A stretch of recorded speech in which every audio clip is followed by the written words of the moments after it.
क्या तारीफ़ करूँ मैं उस हस्ती की जिसके लिए खुद रसूल अल्लाह ने फरमाया, मन कुन्तु मौला फ़ज़ा अलीयुन मौला, जिसका मैं मौला उसका अली भी मौला। जिनके लिए हज़रत उमर ने फरमाया, ला हौला अली ला हलाक उमर, अगर अली ना होते तो उमर हलाक हो चुके होते। मैं बात कर रहा हूँ इस्लाम के चौथे खलीफा, बहादुरों के बहादुर, शेर खुदा हज़रत अली रज़ी अल्लाह ताला अन्हु की। आज की शानदार वीडियो में हम लोग हज़रत अली की दास्तान को जानेंगे, तो बने रहिए वीडियो के एंड तक।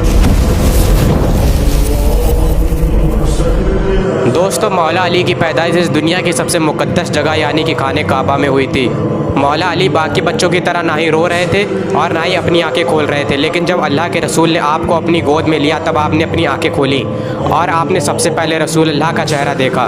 दोस्तों, हज़रत अली की वालिदा का नाम फ़ातिमा बिन्ते असद था और हज़रत अली के वालिद अबू तालिब थे। दोस्तों, हज़रत अली रिश्ते में रसूल अल्लाह के चचेरे भाई लगते थे और फिर बाद में मौला अली का निकाह रसूल अल्लाह की बेटी हज़रत फ़ातिमा रज़ी अल्लाह ताला अन्हा से हो गया और इसके बाद आप चचेरे भाई होने के साथ साथ रसूल अल्लाह के दामाद भी बन गए।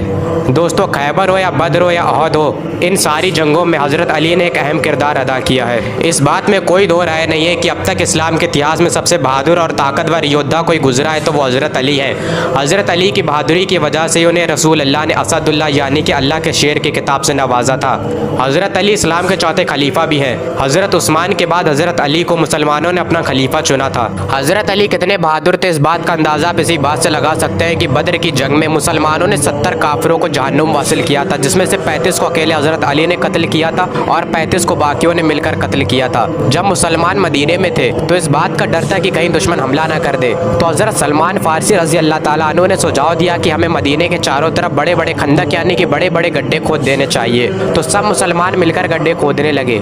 जब दुश्मनों का लश्कर गड्ढों के पार खड़ा हुआ था तो वो मुसलमानों पर हमला करने की कोशिश कर रहे थे, लेकिन वो नाकामयाब रहे। लेकिन उनका सरदार अम्र कहने लगा कि ये तो मेरी बेइज्जती है, और जैसे तैसे वो खंदक पार करके मुसलमानों की तरफ आ गया और कहने लगा कि कहाँ है वो जो खुद को मुसलमान कहते हैं, अगर हिम्मत है तो अम्र का सामना करो।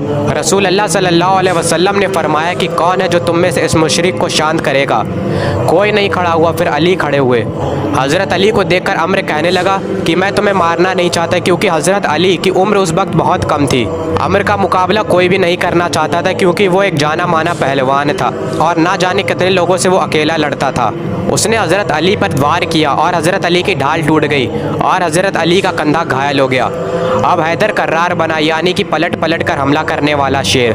जब हज़रत अली ने हमला करा तो अम्र की ढाल को तोड़ा, अम्र के कंधे को चीरा और उसके जिस्म को दो हिस्सों में जुदा कर दिया और इस तरह मुसलमानों ने खंदक की जंग को भी फतह किया। दोस्तों, खैबर एक अहम इलाका था जहाँ पर मुसलमानों पर जुल्म हो रहे थे, इसलिए रसूल अल्लाह सल्लल्लाहु अलैहि वसल्लम ने हज़रत अली को खैबर को फतह करने के लिए भेजा। पहले तो मुसलमानों ने कई बार खैबर पर हमले किए, लेकिन वो नाकामयाब रहे। तब रसूल अल्लाह ने फरमाया कि अब झंडा उसी को दिया जाएगा जो खैबर को फतह करेगा। लोग सोच में थे कि अब वो कौन खुशनसीब होगा जिसे ये झंडा मिलेगा। अगले दिन रसूल अल्लाह ने फरमाया कि अली कहाँ है, तो सहाबाओं ने कहा कि अली की तबीयत नहीं सही है और वो आराम फरमा रहे हैं। जब रसूल अल्लाह ने हज़रत अली को बुलाया तो हज़रत अली को बुखार चढ़ा हुआ था और इसी हालत में हज़रत अली खैबर को फतह करने के लिए चले दिए। खैबर के यहूदियों को लगा था कि वो आराम से मुसलमानों को शिकस्त दे देंगे, क्योंकि उनका सरदार मरहब नाम का पहलवान था जो सैकड़ों लोगों से तनहा लड़ता था और इस जंग में दुश्मनों की तादाद 14,000 थी और मुसलमानों के पास सिर्फ 1600 सिपाही थे। लेकिन मरहब को ये नहीं पता था कि उसके सामने अल्लाह के शेर यानी कि हज़रत अली हैं। हज़रत अली और मरहब के बीच एक लड़ाई हुई जिसमें हज़रत अली ने सिर्फ एक ही वार में मरहब को 2 हिस्सों में जुदा कर दिया और जो खैबर के किले का दरवाज़ा था उसे हज़रत अली ने सिर्फ अपनी 2 उंगलियों से उखाड़ फेंका। वो दरवाज़ा इतना भारी था कि जंग के बाद सारे मुसलमान मिलकर भी उस दरवाजे को नहीं उठा पा रहे थे, जिसे हज़रत अली ने महज अपनी 2 उंगलियों से उखाड़ फेंका था। तो आप इसी बात से हज़रत अली की ताकत का अंदाज़ा लगा सकते हैं। दोस्तों, ये दौर था हज़रत उस्मान की खिलाफत का। हज़रत उस्मान के घर पर जब हमला हुआ तो हज़रत अली, इमाम हसन और इमाम हुसैन हज़रत उस्मान के घर के बाहर पहरा दे रहे थे, लेकिन हज़रत उस्मान को किसी तरह दुश्मनों ने शहीद कर दिया, जिसके बाद मुसलमानों ने अपना खलीफा हज़रत अली को चुना। हज़रत आयशा चाहती थी कि पहले हज़रत उस्मान के कातिलों का बदला लिया जाए, लेकिन मौला अली का कहना था कि अभी मदीने के हालात सही नहीं है। हज़रत आयशा और मौला अली के बीच सुलह हो गई, लेकिन दोनों लोगों के लश्कर में ऐसे लोग भी मौजूद थे जो चाहते थे कि मुसलमानों के दरमियान जंग हो, और उन्होंने रात में एक दूसरे के लश्कर पर हमला कर दिया और ना चाहते हुए भी जंग हुई। इस जंग का नाम जंगे जमाल था। जंग के बाद हज़रत मुआविया जो चाहते थे कि हज़रत उस्मान के कातिलों का बदला लिया जाए, हज़रत मुआविया जो कि शाम के गवर्नर थे, ये उनकी ज़िद थी कि पहले हज़रत उस्मान के कातिलों का बदला लिया जाए। हज़रत मुआविया की ज़िद जायज़ तो थी, लेकिन मदीने के हालात अभी ठीक नहीं थे। ना चाहते हुए भी हज़रत मुआविया और मौला अली के बीच जंग हुई। इस जंग का नाम जंगे सिफ़िन था। दोनों तरफ से हज़ारों मुसलमान शहीद हुए। हज़रत अली इस जंग को फ़तह करने ही वाले थे कि अचानक हज़रत मुआविया के लश्कर ने कुरान को अपने नेज़ों पर बांधकर बुलंद कर दिया और कहने लगे कि हमें कुरान का फ़ैसला मंजूर है, यानी कि हम सुलह के लिए तैयार हैं। सुलह के लिए दोनों तरफ से एक एक इंसान को मुकर्रर किया गया जो कुरान से फ़ैसला कर दे। 6 महीने का वक्त लिया गया, लेकिन कोई भी फ़ैसला नहीं निकला।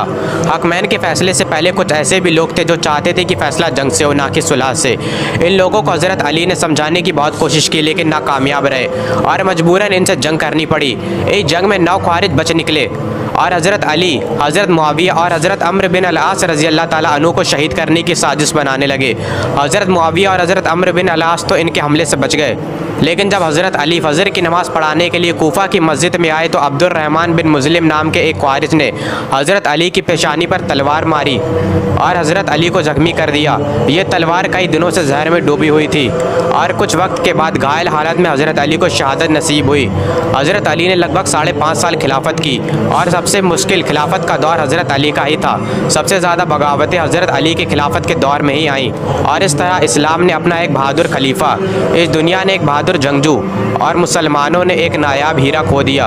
और इसी के साथ हमारी तारीख़ इस्लाम सीरीज़ का ये दूसरा एपिसोड भी ख़त्म हुआ। जल्द मुलाकात होगी एक नए एपिसोड में। जब तक के लिए अल्लाह हाफिज़।